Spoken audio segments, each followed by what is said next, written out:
All right. Hello, everyone. Everyone, which is all three of us right now, because no one else is linked in yet. But we are live with Yarnell Waller and his mom, Erica. Tonight, we want to talk about Yarnell's triumphs, despite, I don't want to say it's a disability because he's been able to do what most of us dreamed of. So, despite his condition of cerebral palsy, Yarnell, introduce yourself. Tell us something about yourself.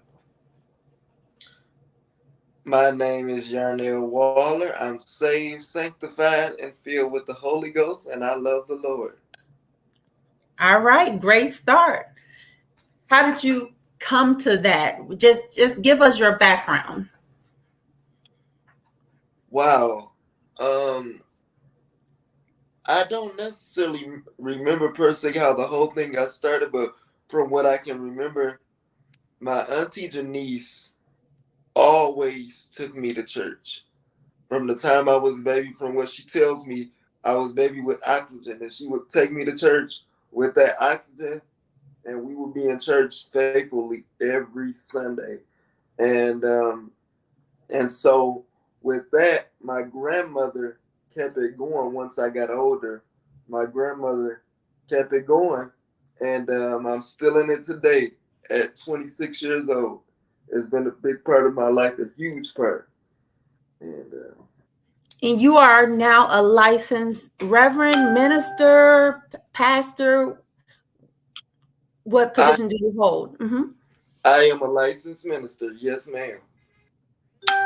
Nice. You had your installation service in 2016 per your bio, or was that 2015? I was actually there at your installation service, or your what kind of service was that? It was a trial sermon. Trial It was sermon. yes. What And year was that? that was actually in 2016. Okay. But you Yeah. were baptized prior to that, though, under Reverend John Jordan, the late, great Reverend John Jordan? I got baptized at the age, I want to say, either 8 years old or 9 years old, somewhere close to there. Okay. Yes. Okay. And then you were called to minister the word later after that, or was the calling there prior to you acknowledging it to the world? Okay, so here's the thing with that. So I always knew that there was a calling on my life to preach more than just singing. I knew that there was a calling on my life to preach, but I'm cognitively impaired. So, with that being said, there are reading challenges that I had and still have. And so that was a big part with stopping me with preaching. And my mom would always tell me, well, you're not going to get anywhere if you don't try. You got to try to do it. You got to be able to read the Bible, preach. And us being children, I'm just like, man, here she go with this again. Like, oh my God. And so um, one day I was sitting in my kitchen and the Lord spoke to me in 2015. And he said, get you a reading tutor. I said, huh? He said, get you a reading tutor. I said, but God is already embarrassing enough that you put me in a chair. How is this going to look when me getting a reading tutor? And I never forget the Lord spoke to me and said, just quit talking and do what I told you to do. And I restarted and got my reading tutor, and the rest is history. Amen. So, with your mom pushing you like that, and it seems like, and you can tell me more of that story. It seemed like she pushed you. Sometimes sound like kind of tough love, but how do you appreciate that now? If it wasn't for her push and her resilience with you and making you be as independent as you are today, where you think you would be, and how do you credit her for all of that?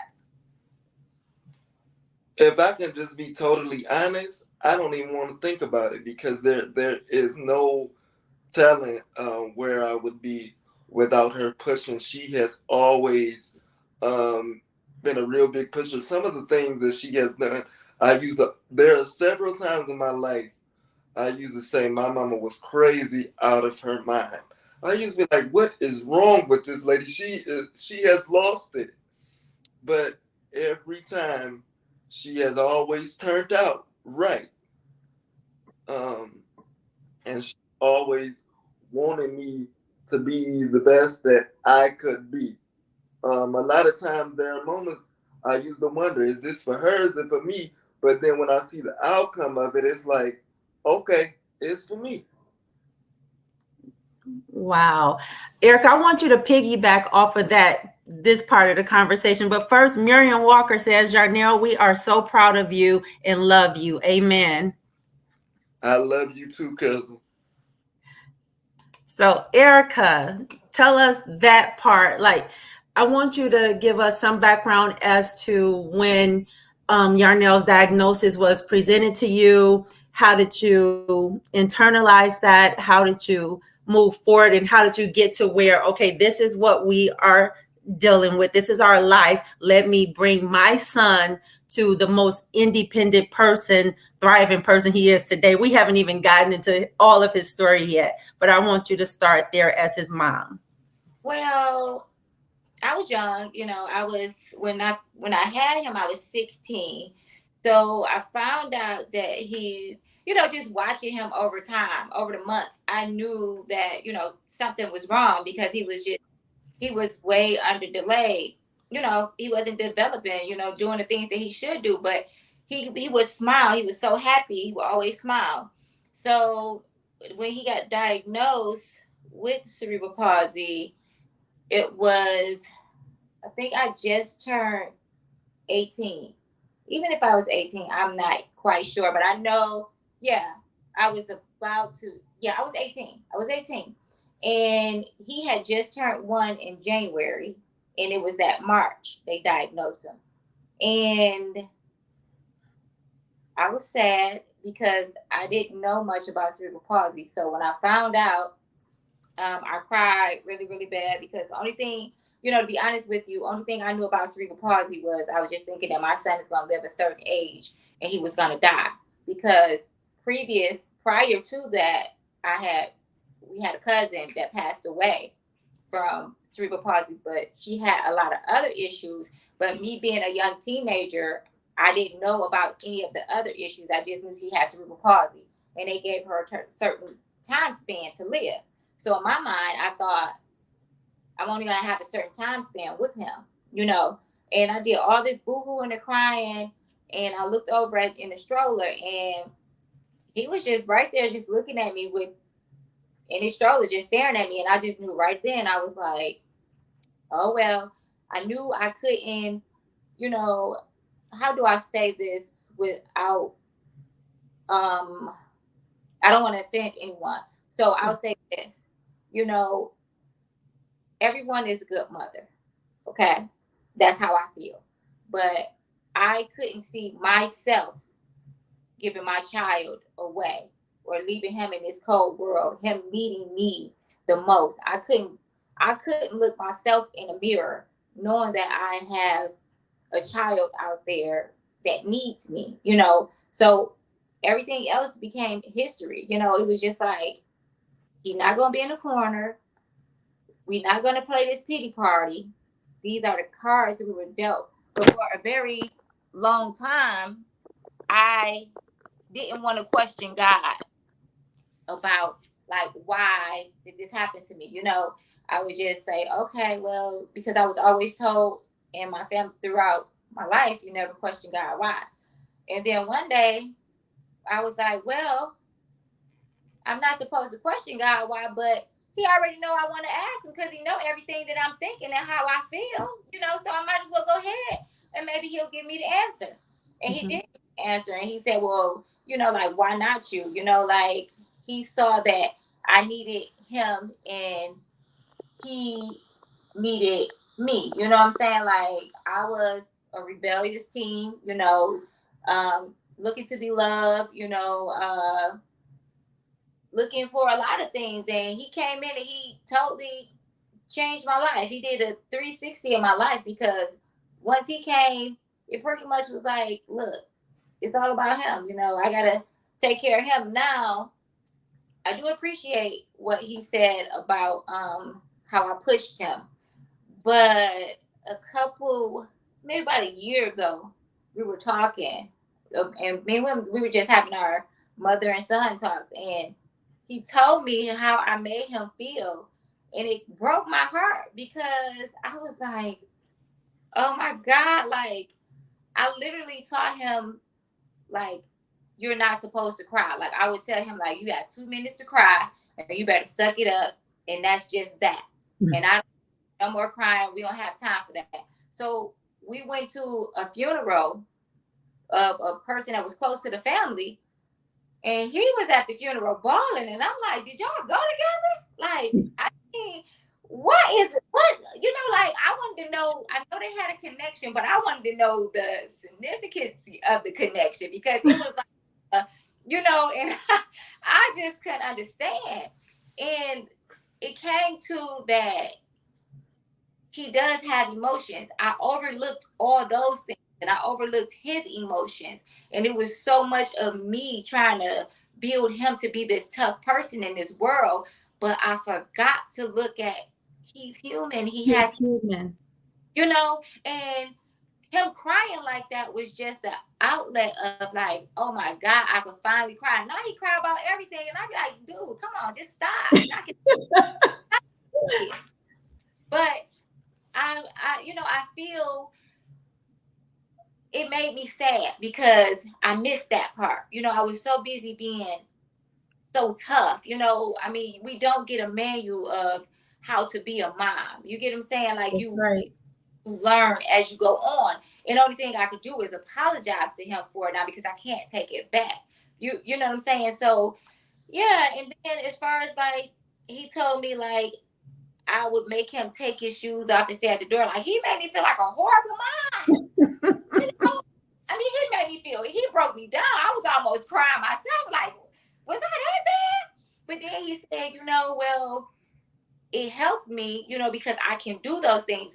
My thing was I knew you could, and it is a cold world out there. And one day, him and I are going to part from each other. And I just want to make sure or just know that you'll be able to take care of yourself. You'll be able to stand your grounds, even though I know that nobody's going to take care of him like me. He often reminds me that now, but it was pretty tough, but it wasn't. We had some tough times, but I don't think he knew the tough times. Like I would hide everything from him, because I want him to know a lot of things of how I was feeling, and it's not like I was mad or anything. It was just like, it was a lot, like I had to find babysitters. I had to go to work. I mean, as far as we can go and talk about the system, like I didn't get any money for him because that I made too much money, which too much money wasn't really enough. I was working a job. I was working a decent job, but it was to the point where they almost told me, where they did tell me in a nice way, if you go out and have another child, then we'll give you extra money. But I go out and have another child, and I'm asking you for money for this one. And I'm telling you, and I'm showing you that I can get out there and work. I'm not disabled. He is. So, I went through issues with that because I didn't understand how you will put a kid in the system and you'll give these people all this money to take care of these kids, but you won't give what's deserving to them or what was needed in their household with the parent that loves them. You get what I'm saying? So I went with those issues as far as like getting him to school every day, being a single parent. It was just me and him for a very long time. My life, it was just us. We went together. It was just us. It was him and I, so I grew around it. And then when it was time to break from it, it was kind of hard, but we did it. And, I'm proud of him. And he did make me feel bad with some of that stuff. But let me just tell you this. Any mom will sit down and talk to their children today. Their children will give them all kind of things that they did wrong or could have did differently and make us all sit somewhere and suck our thumb and cry. I applaud you. You did it. You did it. Sometimes we do the wrong things for the right reasons, or we go about it in a way that's not in the child's mind's eye a good way, and it hurts them. But we do overall what we really feel we have to do. And then you were dealt a hand where you had to be even extra in you not allowing him to cry or show emotions. I think you were just trying to keep him strong and not feel sorry, and be able to prevail in this life. And because this life will beat you up, it'll beat your ass. So I get that. And poor Yarnell, he was at that funeral. You like, do you really know these people like that? Were y'all a couple? Were y'all going together? He was like, my God, I can finally cry. Like, you know, like I was putting my head down, like, you know, like, is he up here? But he didn't know her well. But I was like, with the way he was crying, it was like, I'm like, wow, oh my God. So now he just breaks down and cry, you know, with everything. And I just be like, you go ahead and let it out, son. Let it out. Yeah, leave him alone. Let it out. That's okay. Because something we gotta cry, let it out, and then keep moving forward. Yeah, now I want to get back to you, but I want to acknowledge some family members that's on here and some people that's on here. For people to take their time out of their life and their evening to come on and be with us, I just really like to acknowledge them. Auntie Rachel say, hey, family. Fernando Edu Sr. Do you guys know who that is? Fernando? That is my pastor. Oh, your pastor says, son, you are truly a great man of God and a blessing to the entire body of Christ. And you know what? Let me change that. That is my pastor and my spiritual father. All right, I say. Who else we have on here? We have Maxine Brown. Yarnell, we truly love you. You are a blessing in our life. Your new godparents, Deacon Brown and Maxine. Yes, those are my godparents. I say. And Auntie Deborah Tall, who is my mother, says, hey, family. Hey, Auntie. She know I love her. In speaking of family, what does family mean to you? And before you answer that, Yarnell, I kind of put out a public service announcement to our family. You guys know we have a huge family. I didn't say this initially, guys, but these are my blood relatives. These are my cousins who I love dearly. It's just so happened they have a very fascinating story that I feel can inspire others.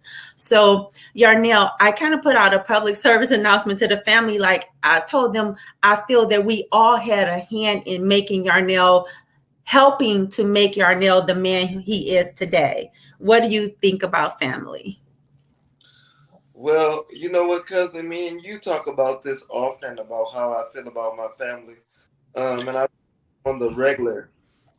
I love you all individually. I have my own personal love for you, each one of you. Um, from Detroit to Chicago on down. I'm crazy about you all. I love to get together. Just that family gatherings, particularly at Auntie Deborah's house. That's one of my favorite things to do. And I just love the 14 real. I'm just excited to just say that I'm a part of this big, huge family. I'm just crazy about you all. It means a lot to me. So was I on point when I said we all in some form or another have had a hand in helping to make you who you are today, or inspire you or encourage you? Absolutely. Each one of you have always gave me, whether if it was an encouraging word or whether if we were just at a family gathering and y'all would come up to me and just dance with me, just sure that I don't feel out of place, or just making sure that we having a good conversation. I'm included in the conversation. Absolutely. You all have always just made me feel very well. So. You know, cousin Jackie, I want to piggyback off that,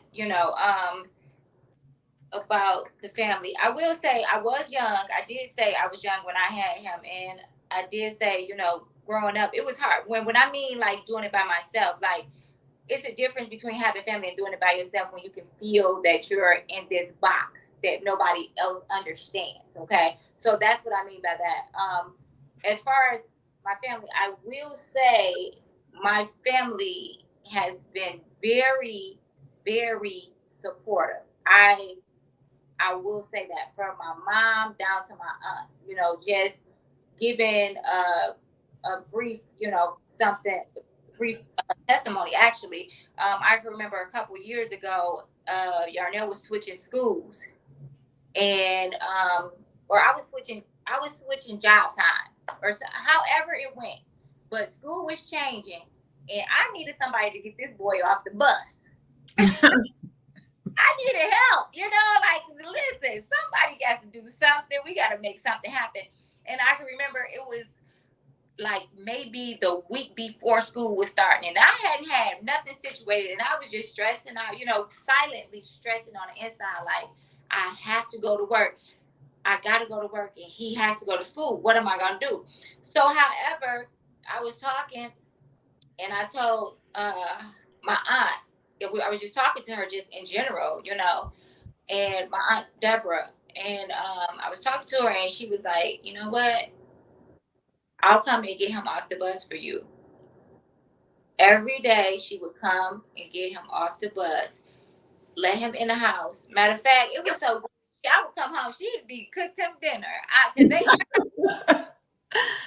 so what I mean by that is, through the years, it may have been a struggle, but I look back and God has not failed me yet with nothing, and not that situation, because I had no idea.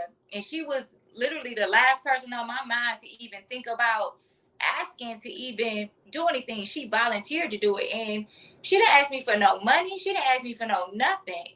Like, she literally came every day and got him off and cooked dinner. And if I had a late night at work, she would definitely be there. And with my other aunts, I would call them and say, hey, Yarnell want to come over there. Can he come over? Or he will call them. And everybody has, came over. I mean, has allowed and been there for him. Even me growing up, having a big family, you know how that can be. They all have had their time molded me, and I do appreciate it. I appreciate all their wisdom, everything that they have done for me. I don't want them to think I take it lightly, because, again, without them, I probably wouldn't be where I am, with being there, just that guiding light. So Absolutely. I think, Cousin Erica, when you made the statement, you did it by yourself. That was a truly stated statement. I don't think it negated anything that family have contributed or helped with, or right. even got Yarnell out the car for you and gotten his chair out, and, at family functions or fix and play. When you said that, that didn't negate any of that. That was a truly stated statement. You did it by yourself. At the end of the day, you were responsible for him financially, mentally, emotionally, spiritually. And speaking of that, so I understood what you were saying. In essence, you did do that by yourself, even though you did have these family and these friends, pitching in where we could, like the story about Auntie Deborah. Yarnell told me something recently that was so profound about you. Usually we inspire our children to do these things, or to, quote unquote, come to Jesus. But Yarnell, you want to tell that story about how you feel that you inspired your mom to what? Tell that story. I think that's a great story. That's awesome, because it does go back to, Erica kind of said in the beginning, he needed me, but I needed him just as much because of the path I was on in life as a teenager. So she was not giving her son, her baby, you, Yarnell, to a system or anything like that. This was her baby. So she was going to supply your needs, but you also supplied her needs. So tell us that story, Yarnell. Absolutely will. In the beginning, I told you that I have always been in the church. From a baby on up to now. Always been in the church. There was a moment in time you could not get my mother to go inside of a church home. But she would never stop me from going. She would drop me off every Sunday faithfully. But you couldn't to go. She would always tell me I could read my Bible at home. I could study the Word of God at home. Don't tell me, Yarnell. I know what I'm doing. You ain't got to tell. I'd be like, okay, man. Okay, just take me. And so I don't really know how it got started, but just randomly, she just started to go into church. And then I looked up and she was on the usher board. Then I looked up and she was on the nursing board. I said, well, look at God. You know, those were just great moments for me to just see my mom just walk into that. Something that I've been doing for years, but to just see her just finally just walk into it, it's amazing. That is amazing. And it just piggybacks off of what she said. She needed you just as much as you needed her.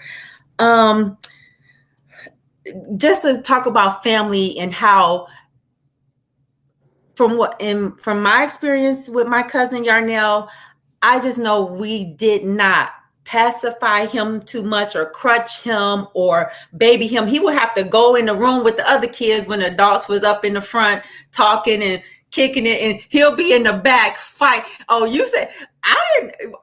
Well, he might have got babied a little bit, but not. I mean, the kids, the cousins used to fight each other. Yarnell hit me. I remember one time, Yarnell was like, scoot me over there to her so I could hit her back. To Bree, that was so funny. We was over Auntie Rachel's house, and all the little cousins was back there in the room. You know how cousins and siblings do when they get together. They play, they fight, they argue, they play, they love each other. But I just love that because I know, yeah, you going to get hit too like everybody else. We going to argue with you too just because you're sitting in that chair. So what do you got to say about that? Again, it was just part of just treating me normal. I think my mom had a lot to do with the way that I speak, the way that I talk. She got a whole lot to do with it. I think that's why I talk so well now. I do. You do. You really do. Yeah. Yeah, he talks very well. I'm talking about, but do I have something to do with that? Yes. No. Yes, you do. No. You do. I remember one time I was going to take his shoes off. I was over to the house. I came in the side door and you was like, no, don't take his shoes. You like, no, let him do that. So for him to give you that credit, I piggyback that because you have a lot to do with his independence and his very fluential speech. He's not shy. You know, he has, Yarnell, we're going to get into that, you guys. He have gotten up in front of stadium of people. He sung the national anthem at Comerica Park in Detroit. He's been on Fox 2 News in Detroit. He has, you have collaborated or met one of the Clark sisters. Who is it, Dorinda Clark Cole or? Dorinda Clark Cole, my favorite artist in the world. Yes, I have those pictures, and for some reason my screen share is not working. I wanted to put those pictures up of you and Dorinda Clark Cole. And what's her name? Durance Pace. Tell me about that story. Well, I had a show that was called Inspiration with Yarnell Waller, and it was on Instagram and Facebook, pandemic time. And I don't even know how it got started, but the Red started to. She's part of the gospel group called the Pace Sisters. I know a lot of us know LaShawn Pace, and the Reddit Pace started to follow me on Instagram, and I don't even know how she started, but we just started talking, and I just reached out to her and asked her, "Can you do my show?" And she, with no hesitation, she was like, "Yes." So I gave her a date, and she came, and we did the interview really well. And just before she passed, we were developing a relationship. I had her actual cell phone number. I still got it in my phone today. We would actually talk and have conversations on the phone. I was supposed to go and visit her. Me and my mom, we were going to take a trip down to visit her, but she ended up passing. Yeah. But yeah, that's how that situation came about with her. How did you end up singing the national anthem at Comerica Park? Well, I had always done the national anthems at Grosse Pointe North for their basketball games, whether it was a football game, baseball, whatever.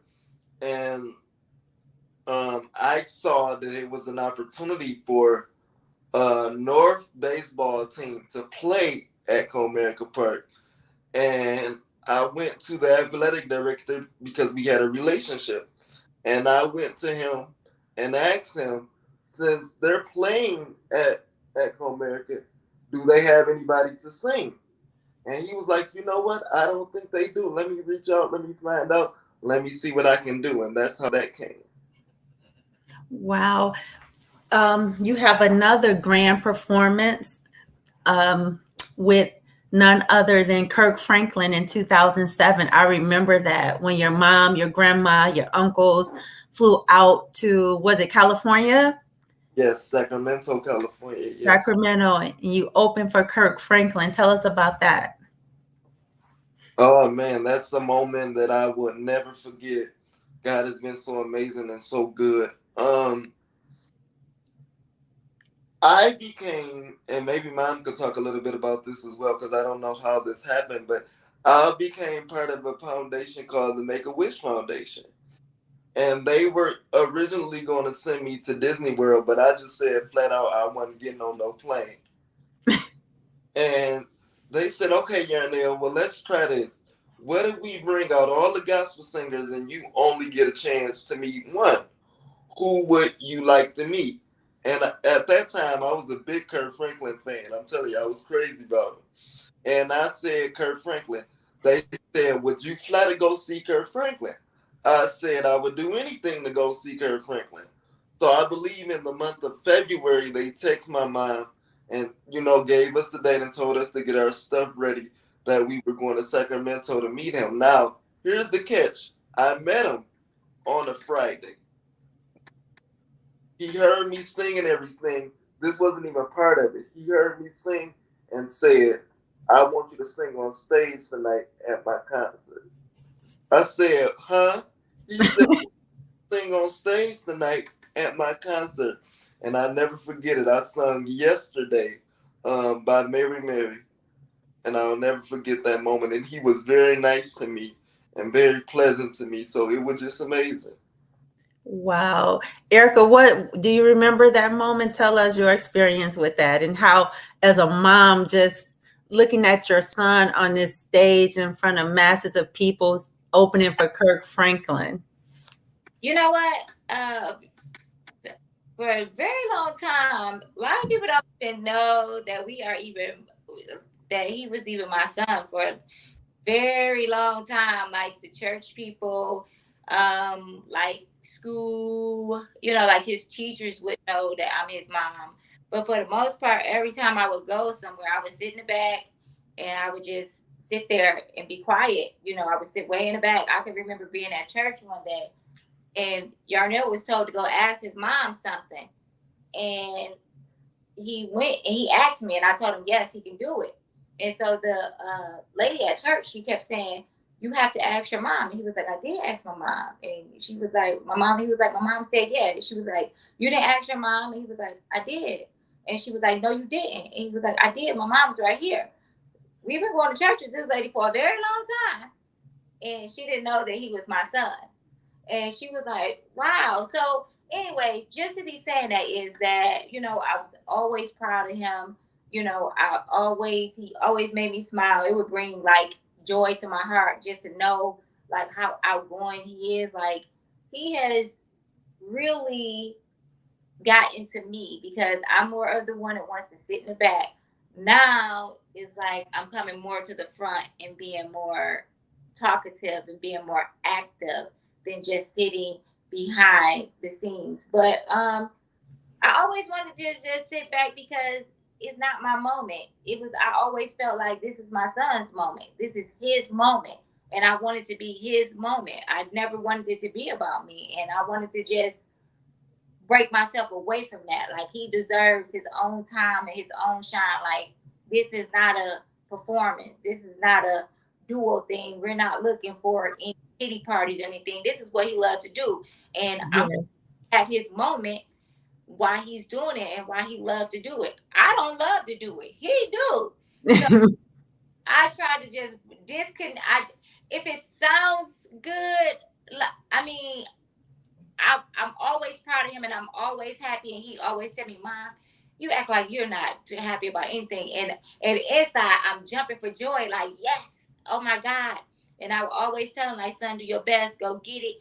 No matter what, I tell him anyway. I don't tell him much. I just let him do whatever he want to do because he don't do it anyway. So He's very independent. He has his own mind, his own thought process. Yep. His own goals and aspirations. yes, Yep. let him go for it. And I made sure I disconnect myself to the back to make sure it's about him and not about him and I. This is him, him. It's about him. Cool. I want to go to your community service, Yarnell, which is awesome. You do more community service than most people that I know, and it's awesome. And I think you are to be revered for that. But I want to acknowledge some family. Auntie Odessa just texted me. She says she is on here watching you, Yarnell and Erica, but for some reason she can't respond and say anything. Cousin LaShante is on here. Of course, Auntie Deborah. Cousin Darnell is on here. Nene J is on here. Yeah, I just like to acknowledge people in this person is on here. D9792. Do you know who that is? Sometimes they. I don't. Oh, you. Believe, Huh? I don't believe so. Oh, okay. Well, they're on here and they says praise and strength, and you're 100. So we appreciate them for watching. But I want to get into your community service, which is awesome. It's an awesome resume of community service. Let me just go back to it. I just want to. So you volunteer at Trumbull Elementary School, aiding in a classroom of autistic children. Yes, I did. Now I'm over at Pierce Elementary. And what I'm doing is I'm just going into the room, assist the teacher in every way that I can. I think that special needs understand another special needs student way better than the quote unquote regular person would. And so I feel that it's my passion to speak up for them, or just like my mom didn't leave me out, I feel like it's my duty to repay, to give that back to someone else.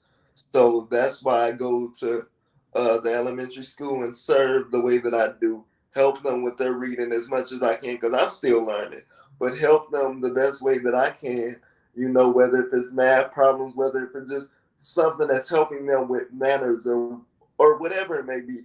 If it's just a word that I can teach them throughout the day, or just an act of kindness, I feel like when I leave that school, I know that I've done my job. If it's just one thing that I can do, I've done my job for the day. All right, and that's very profound, because we can teach people this, that, or the other, but when you can relate, like you say, to someone that's dealing with other special needs, may not be the same that you are dealing with, but you're more relatable, and I think you can be an inspiration to bring people to their fullest ability. Again, I'm like Cousin Erica. I don't want to say anything to be disrespectful or mean. I'm not. It just is what it is. Some people's level of special needs varies, correct? You know what I mean? Everybody may not can be here, or everybody cannot be there, but to help someone to be their fullest is awesome. And I applaud you for that. Okay. And you also, are you still at, wait, what is this? Beaumont? You still go to Beaumont Hospital and volunteer there? I did before the pandemic. Okay. That was a great experience as well. What I was doing, I would go into the rooms and I would meet with the patients. Some of them don't get family members to come and see them, or just people in general to come and visit. So I would go and I would sing with them. I would pray with them,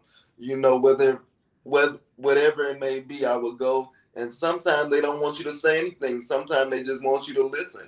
It's not about you at that moment in time. You have to just take the focus off of you and put it on them. And so that's what I would do when I would go in there. That's would be my mission, to go in there and serve them the best way that I could.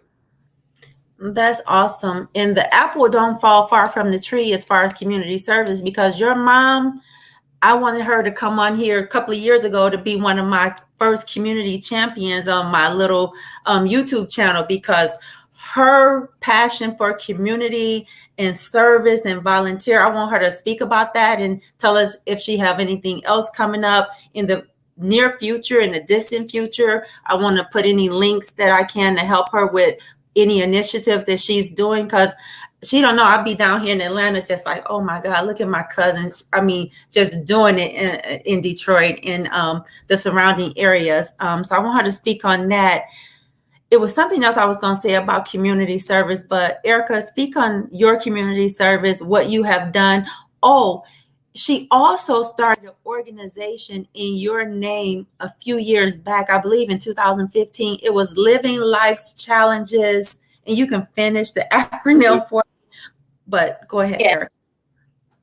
So that was actually, so how that came about is the struggles, how, I had to do everything without assistance and everything. And I made it happen, well, God made it happen. Okay. Um, Thank you, son, for he is truly right. I don't take credit from nobody. My son did bring me to the Lord. God has a way to get you to listen and understand what he's trying to do for you. So those days that I would be dropping him off at church, he was still bringing me to the door. You know what I'm saying? In that I'm still walking you here. You still got to come here, as you're, even though you're fighting it, but you're still coming here, So again, he connected me and Yarnell together because he knew I needed Yarnell. He knew I needed Yarnell to bring me closer to him, because without Yarnell, I wasn't really trying to hear it. So thank you for that, son. Also, he plays a big part in my community. My first event was years ago. It was a Living Life Challenges with Disabled Children, and what we did was we honored the mothers and we honored the disabled kids, because it takes a village to raise these young adults and kids. It's really hard. It's a struggle, and I think I was really going through it at that time. I think that was the time that it was really hit me, but I had to figure out a way to let it out, and that was the way of letting it out, to give back.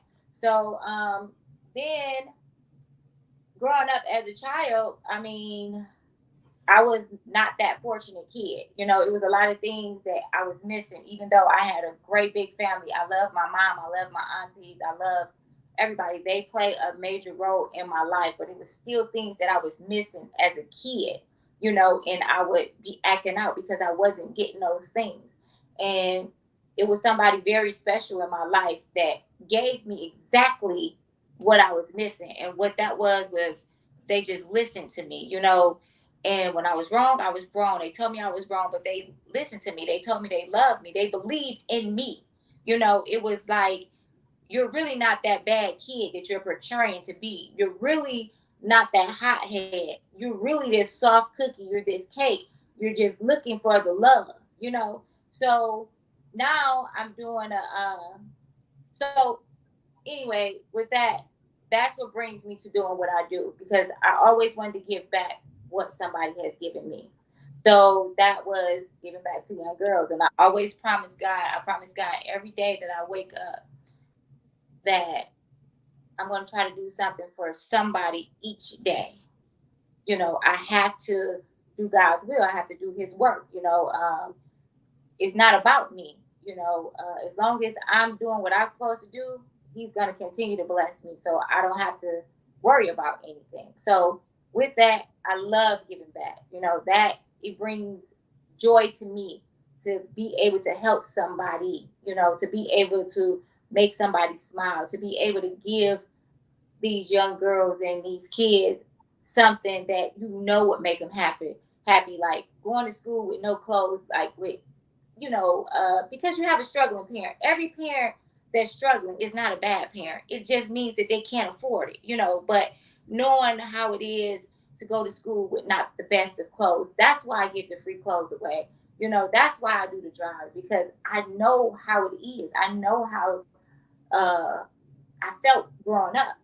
So yeah, so I just love doing it. It brings a lot of peace and a lot of joy. I'm gonna retire doing that for the rest of my life. So do I have something else in the makings? Yes, and I've been working on it for the last couple of days. These last months, shout out to my cousin, DPR Education, Educational Service. I mentor young girls, and they are the high risk girls at the school.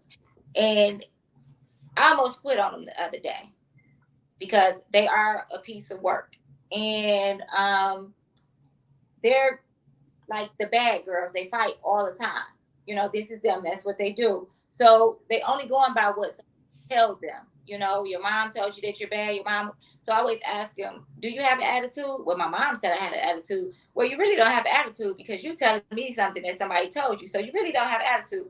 So anyway, I came up with this idea and I'm just throwing it out there, but just look for it in the future because I am going to, you know, Cousin David, if you're listening, link up with DPR Services, Educational Services, and also a couple people that's in education, like my cousin Aaron Williams, a couple Principal Brooks, a lot of people from in the education, Principal Scott.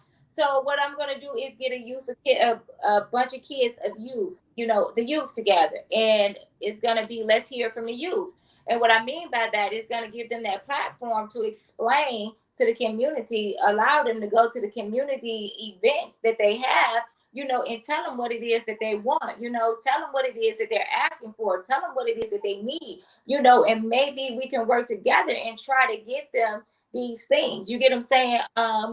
And try to help them and give them, a better future because they are our future, and they have a right to go and voice their opinion. When I was younger, I was told you don't get smart with adults. That's true.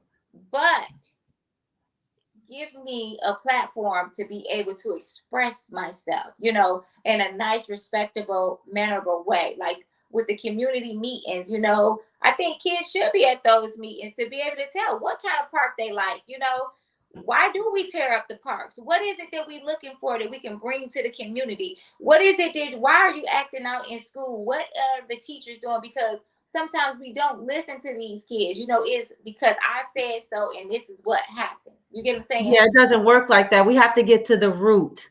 Yes. Yeah, And the core. Mm-hmm. that platform to be able to voice it in a nice, mannerable, respectable way, where adults are listening, a group of adults, because they're part of the community. They are human beings, and hopefully that we can, change the community, change some minds, get some kids to go to college, get some kids off the street. If we can't reach all of them, at least we can reach a couple, and that's all that matters right there. So That's right. That's right. Cousin Yafa's on here. She said, "Don't quit. They need strong Black women like you, cuz." And she should know because she's in education in Chicago. The chief dean of students, in Chicago public schools. So she definitely understand what you're talking about. Real quick, the gentleman that was on here, D9792, says his name is Darnell Chambers. I thought maybe that would ring a bell. Okay. God bless. God bless you. And Rip Rap is on here.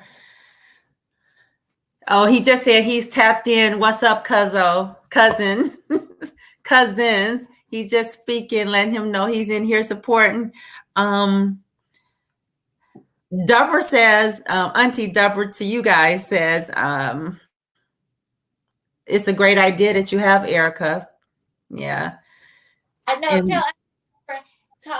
Look easy to her son. Nah. Oh, go ahead. Yeah, I'm sure he'll be willing. Yeah, I'm sure he'll be willing to partake in that. Or So have you pitched it to him yet? Have you talked to him? No. So I wake up in the middle of the night and or I go running on the treadmill, and then these boom ideas come up.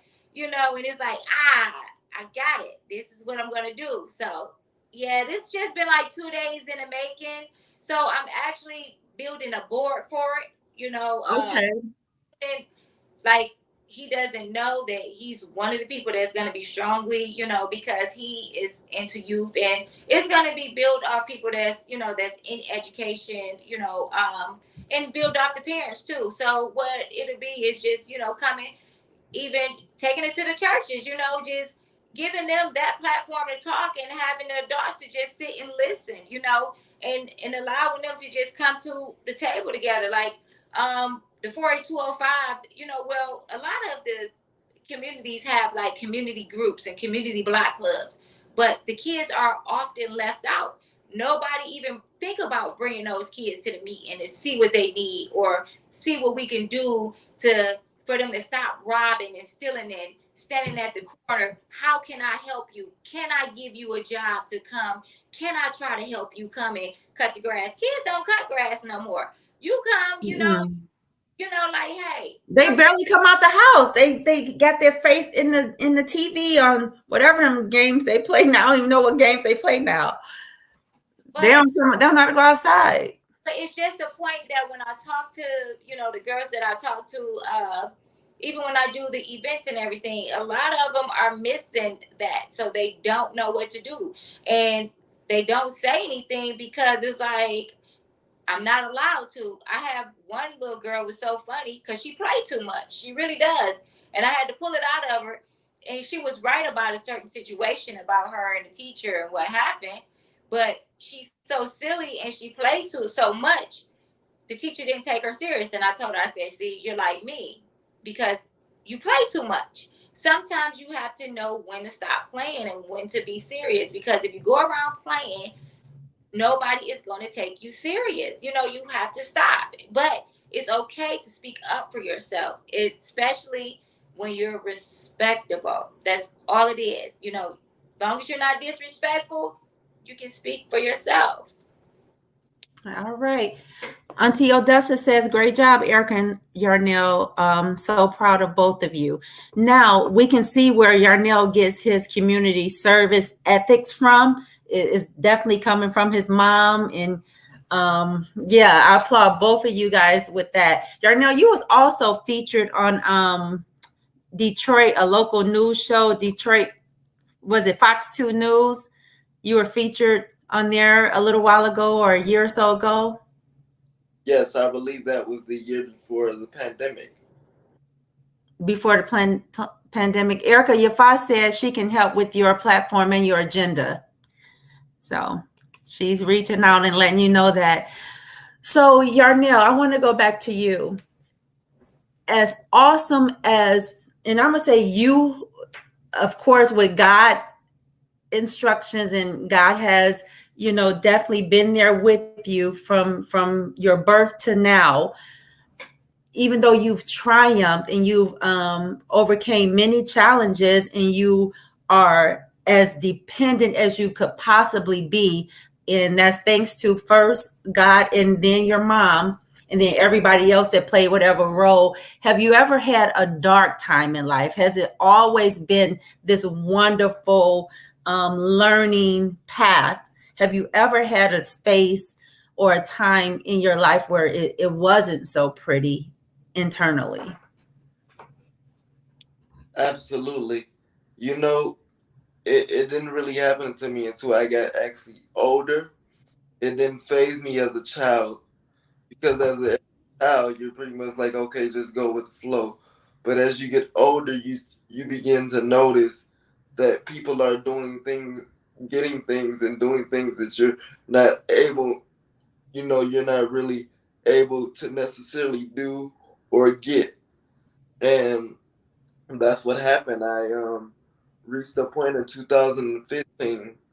Uh, I began to ask God a question like, well, first of all, I just took it up on myself and said I didn't want to be here anymore. Um, I wasn't necessarily trying to take my own stuff out per se, but I was looking at him like, you need to come and get me, because this just ain't no more. I'm serving you. I'm doing everything you asked me to do. You to put me in a chair. This is just not getting it. I'm just not at this happy place anymore. And the Lord spoke to me and He said, I'm choosing you for a reason. I know what I'm doing with you. You ain't been questioning me, so why are you questioning me now?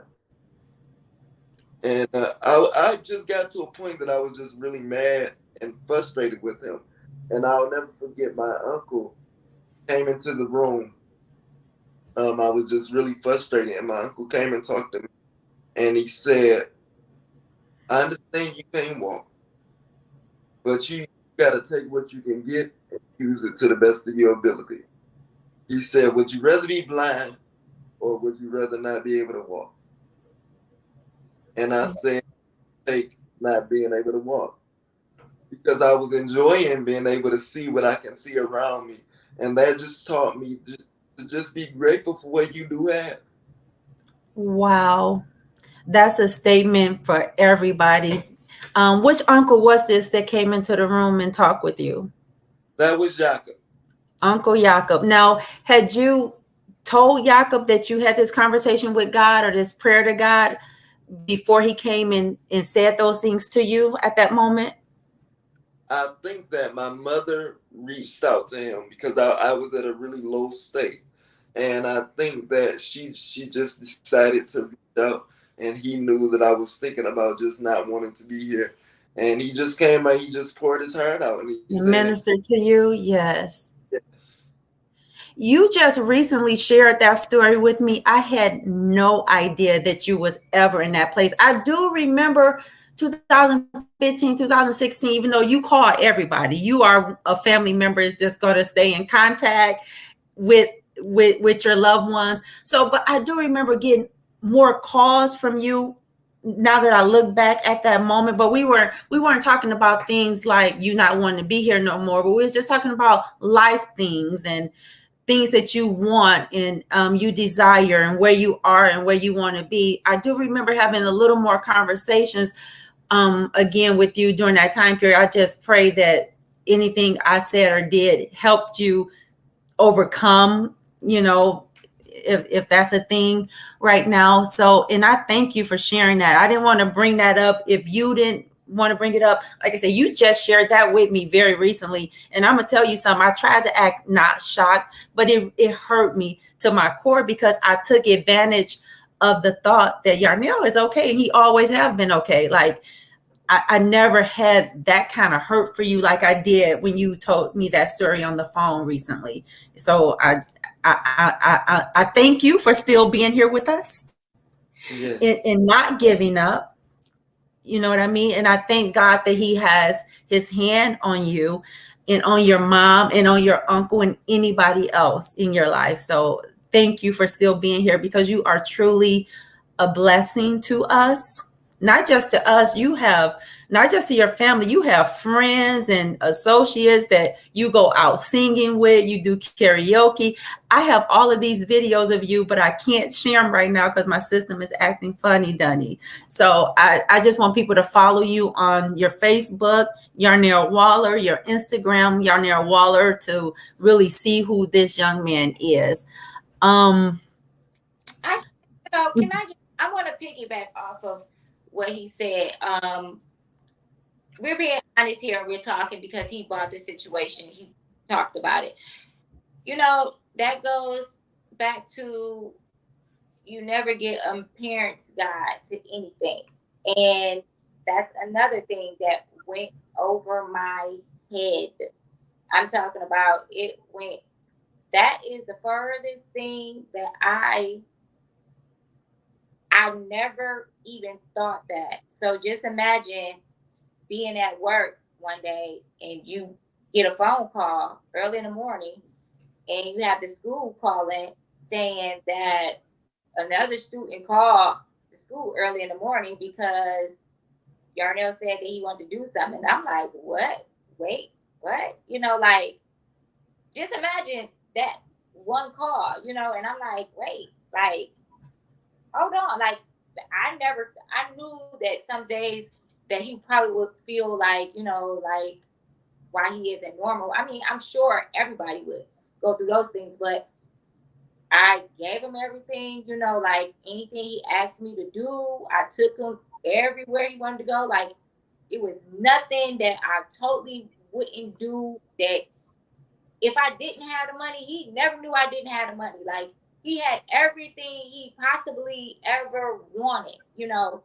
Anywhere he told me he wanted to go or do, I did it, you know. So that was, I never thought about that, you know. And to get that call, for him to even think about even doing something like that, or just not even want to be, that broke my heart.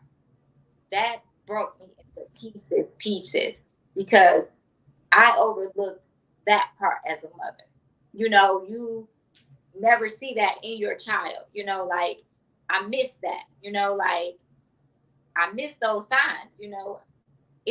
And I felt terrible, you know, but I told him, like, listen here, boy, look, we come too far for you to be trying to take your own self out. Now that ain't what we gonna do here, you know. I But know that's right. Mm-hmm. that you have a lot of people in your family that you can go and talk to, even if you can't feel you can't talk to me, because he have told me, Ma, I can't talk to you about stuff because you don't listen. You get to yelling. You get to doing X, Y, and Z. Well, that's fine. Go talk to your auntie Deborah. Go talk to somebody else. No, I'm being honest. You know, that's what you have people for. Go talk to your pastor. Talk to somebody, but don't hold it in. Don't ever have me feeling like you about to leave this earth, or you want to take your life about something. You get what I'm saying? Go talk to somebody before you decide that. But you never know somebody's mental state. So that's why it's always cautious, you know, to just check. Just like now, be like, you okay? Is something bothering you? You don't want to kill yourself. I do self-checks, you know, because I miss that. And that's something that hurted me extremely, because I missed that. And I thought I was doing everything right, but it had nothing to do with me. It had something to do with how he was feeling, you know. And inside himself. Yep. You can give him so much, and you've given him so much, but some things you can't give him. So, yeah. No, I couldn't do that, but it was really hurtful. But I'm glad he's still here, because, yeah, like I said, we had, you know, like, Cousin Lanier said, much love, Yarnell. Yes, love you much. So, on a happier note, you are currently in school and about to graduate, correct? Yes. Super excited. Tell us about that. And if I can just piggyback a little bit on school as well, going back to my mother, another moment I just thought she was just crazy out of her mind. So I graduated in 2014. My mom, here she comes. Darnell, you're not gonna sit in my house and not do nothing. I'm like, Mom, but I just graduated. Like, what do you want? What do you want? I already walked across the stage. My friends ain't gonna be there no more. The people that I started out with. What do you want? Like, okay. She like, well, you're not gonna sit in my house and not do nothing. So take your pick. Well, what are you? And I really didn't have a pick. I didn't have a choice. So it was just like, oh, I guess we going back to school. But a mother knows. I was explaining to you when we talked on the phone and you told me that you wanted me to come. Think about this. I went back to school in 2015. Here comes Comerica Park. You're singing. Think about if I would have never went back to school. That opportunity probably wouldn't have never came. After 2015, I went to community campus. Here comes this lady in the summertime. I'm at the summer program. I have no idea that this lady who I'm talking to is the queen of radio. I'm just having a regular conversation. I don't know this lady. And we talking, and she says, I want you to speak on my radio show. I said, who are you? She said, I'm Mildred Gaddis. Had no idea. Had the opportunity of speaking on her show not once, but twice. And I was the same person that said, I don't want to go back to school. You just talked about me being on Fox 2. Let's go all the way back. Even before that, I was on Michigan Outdoors. just the different opportunities I had just all being at school. And it just goes back to say that at the end of the day, our mothers may frustrate us, but we do need to take the time out to listen sometimes. We do. Because all of those opportunities, they came just by me going to school. And you went to school by your mom said, okay, you've graduated high school, but now you're not just going to sit here. You're going to do something else. You're getting ready to go to higher learning. So what you're telling us, had she not pushed you to not just sit at home, okay, I've accomplished high school, I'm done. No, you're going to do something else. You would have missed an opportunity to interview with Mildred Gaddis twice, to sing at Comerica Park. And there were some more things you were mentioning. Yeah, just things that I have learned at school in general. I have learned independently, and I know this may not mean nothing to anybody, but it's my testimony. Um, I have learned independently how to take my own self to the restroom at school. Um, one day That's my mom, awesome. one day my mother came home and I had just figured the situation out on my own.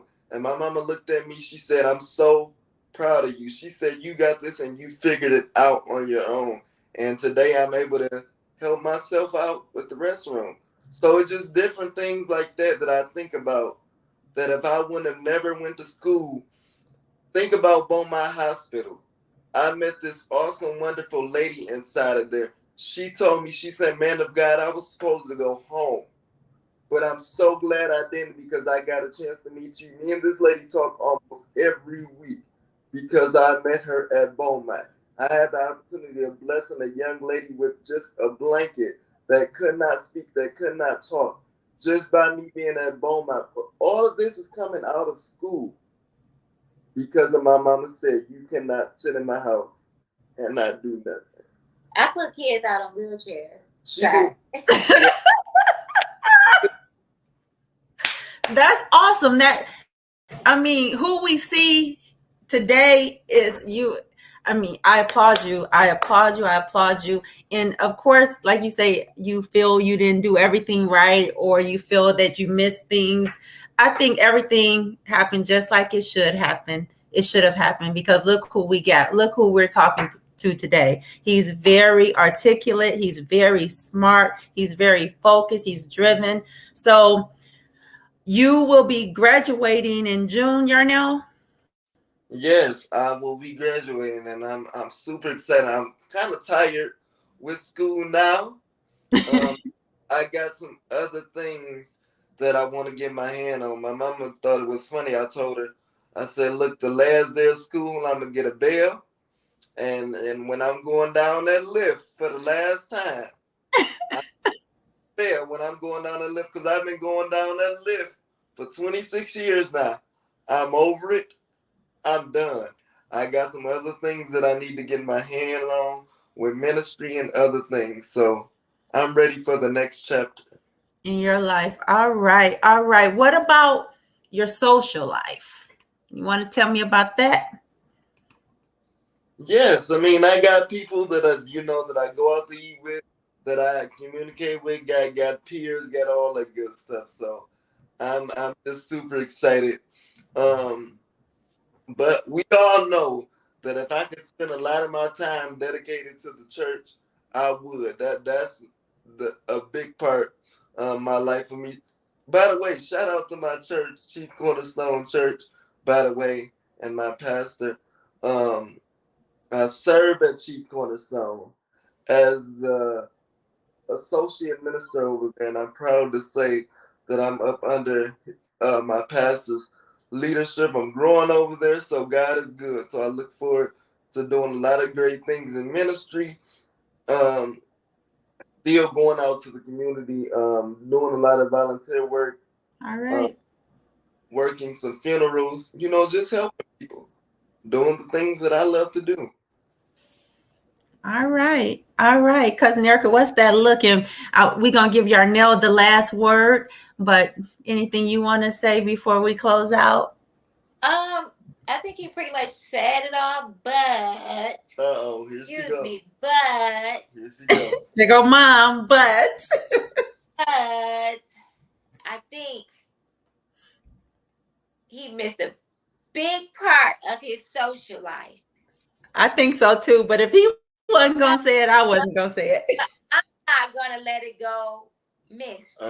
What is I'm not. Shout out to his girlfriend. Okay. He has a very special somebody that's in his life that he spends a lot of his time with. She is amazing. She helps him out a great deal. She is awesome, you know. And yes. So along with me, along with his family, along with his church, she plays a major role in his life, especially now. And how dare me, as his mom, don't say, hey, okay? And how dare him? You are right. She helps me out You a know? lot. Yeah. So, yes, shout out to she is. Demira, yes. Demira, shout out.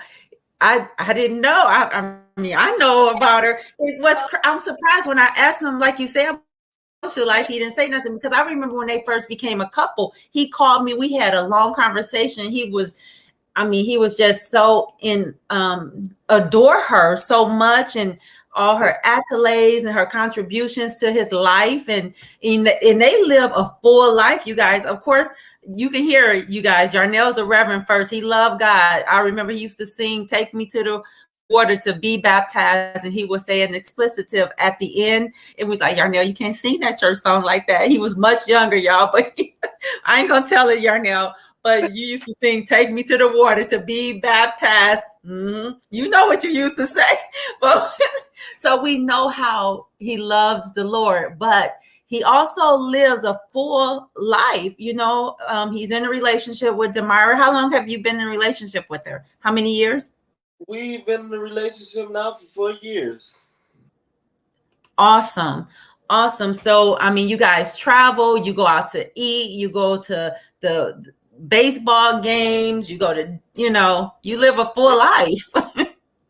You know what, too, cousin? Let me say this, because it's not easy being with a preacher when you have to give up a lot of yourself as well. This girl has to take me to a lot of my events when my mom can't go. She has to be right there.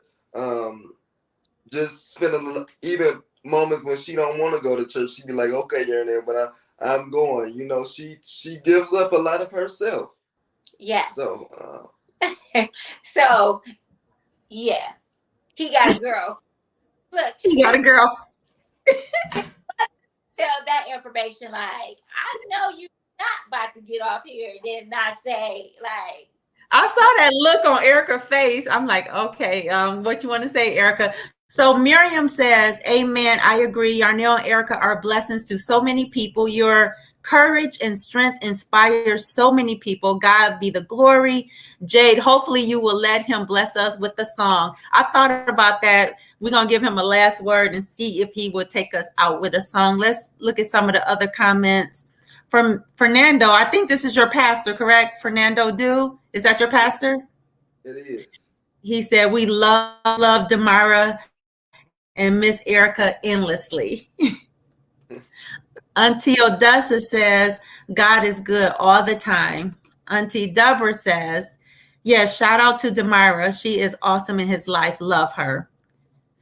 Cousin Yafa, yes, shout out to her. Demira, you're getting a lot of shout outs from the family and the church. And you deserve it, Demira. You really do. Auntie Odessa said, Erica, you are an awesome mother. Thank you. So, Cousin Yarnell,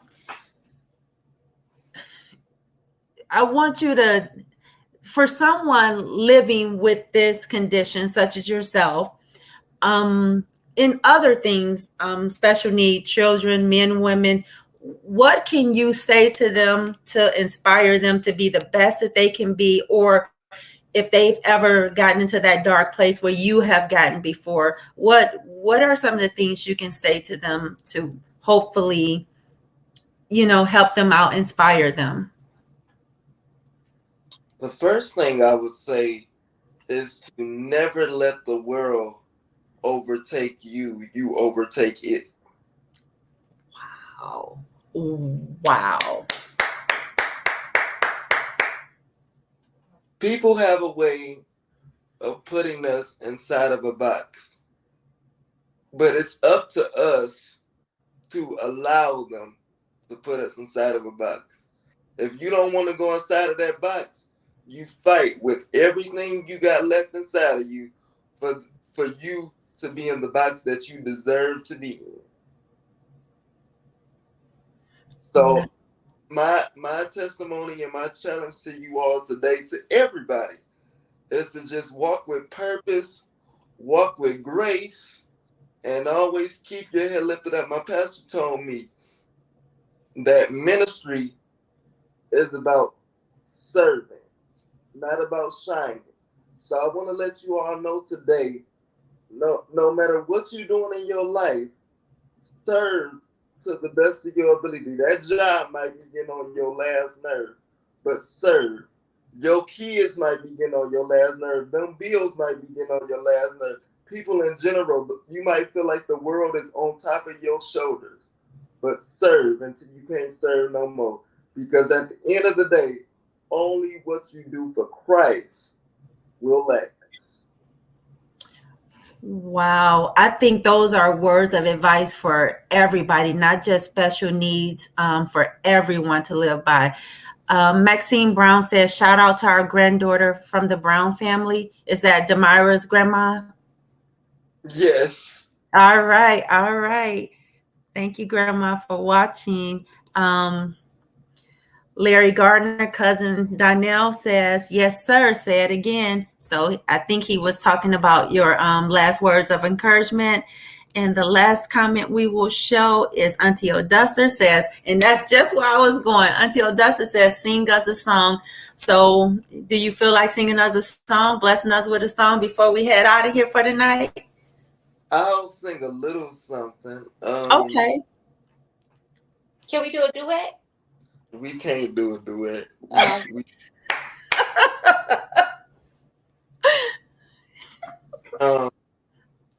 was ready. I was ready. You know, he said no. Yeah, he always tell me in church to do a duet, and I always be like, "You better not." So I just, thought maybe he'd change his mind today, but he did. Apparently, he didn't. Mm-hmm. I'll sing this one. There is a name I love to hear, and I love to sing His praise. It sounds like music in my ears, the sweetest name on earth, and oh, how I love Jesus. Oh, how I love Jesus. Oh, how I love Jesus, because He first loved me. I say thank you. Thank you. Thank you. I love you, Yarnell. I love you, cousin Erica. Thank you guys so much for coming on here. My mom says, great interview, Miss Jade. Love you much. Love you back, mother. So we have to come back on here again. Again, I appreciate you guys for coming on. I really do. This was awesome. Yarnell, you are an inspiration and you are loved by so many. Can we just thank you for having us? Oh, it was my pleasure. Thank you. What a great privilege and what a great honor. And I want to encourage you to keep doing what you are doing. You never know who you are blessing and who's watching you. So you keep your head up and you walk in that grace and knowing that God is on your side. Keep on going, cousin. All right. I received that. Thank you so much. Love you guys. Love you. Bye. Bye.